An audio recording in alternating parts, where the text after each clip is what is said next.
Many Muslims of the 21st century, they have taken people like Tupac, people like Biggie, people like Jay-Z, people like 50 Cent, people like Ronaldo, Ronaldinho, Rivaldo, people like Beyonce, J.Lo, Lady Gaga as a role model, and others have taken drug dealers as role models.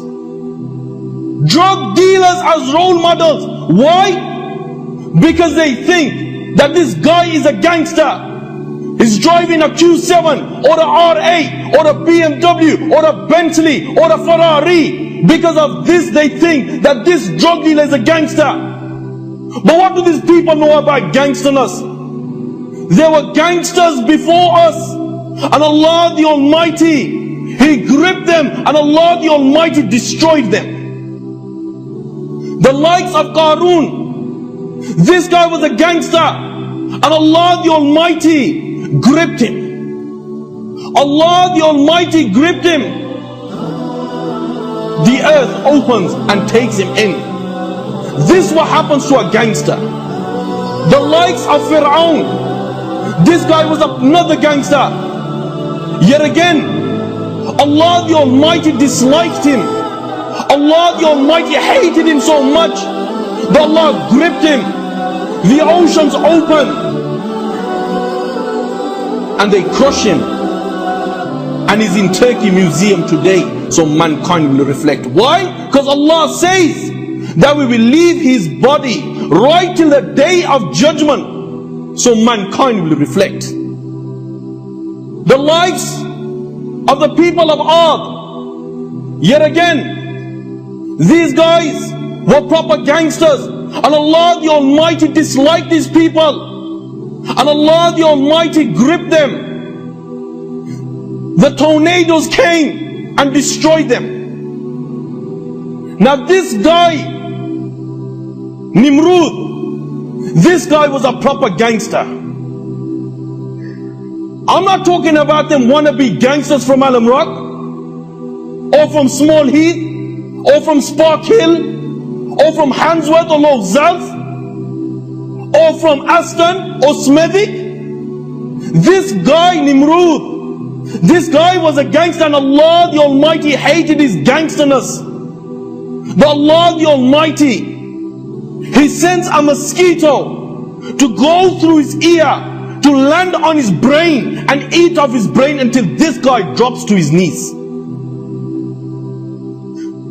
A death of a dog.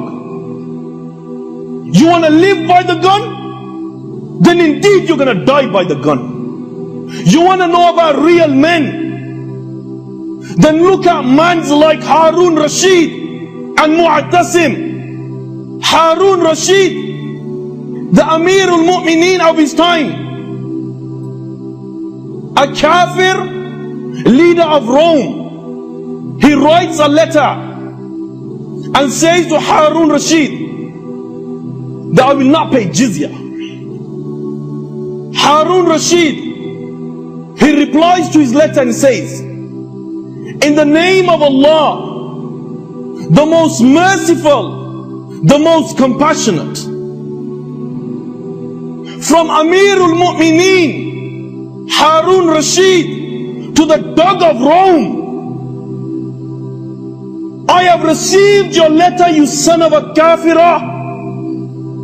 Remember one thing, you will not hear my reply, you will see my reply.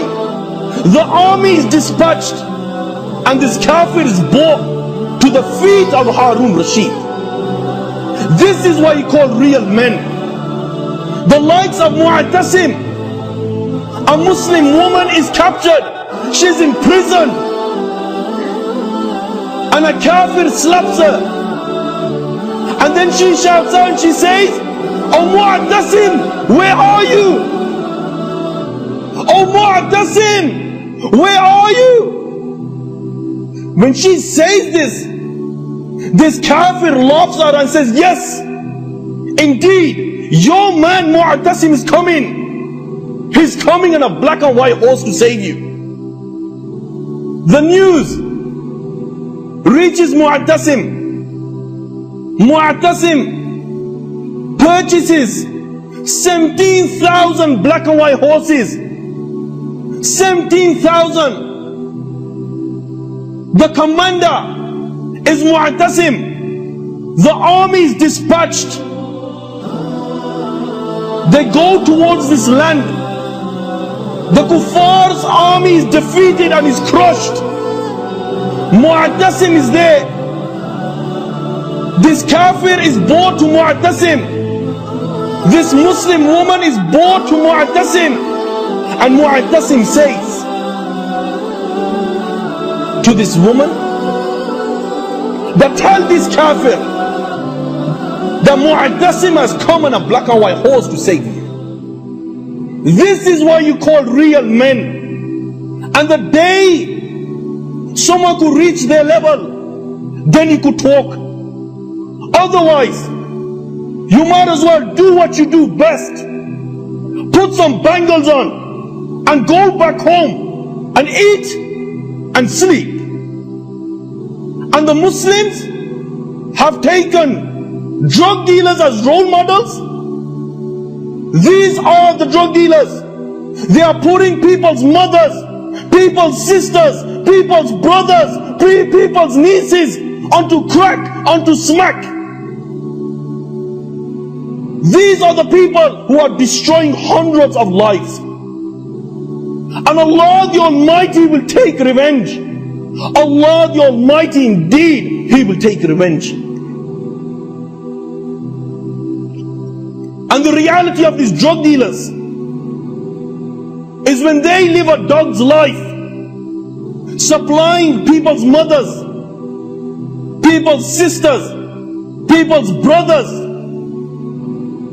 people's daughters, people's sons, Allah the Almighty indeed, He will take revenge. And remember one thing, when you wake up, this drug dealer, when they wake up and they come downstairs and they find out that their mother or their sister or their brother or their niece have become a crackhead or a smackhead or a cokehead, at that time they will realize the reality of what they were doing. And bear this in mind. If the outcome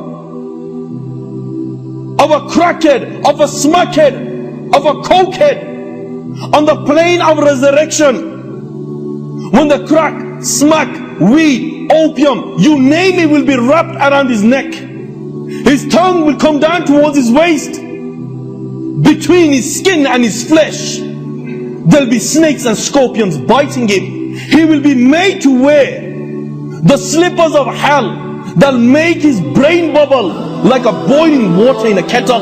If this is the outcome of that crackhead, of that junkie, what do you think is the outcome of that person who supplies these people? Only Allah knows what He has in store for these people.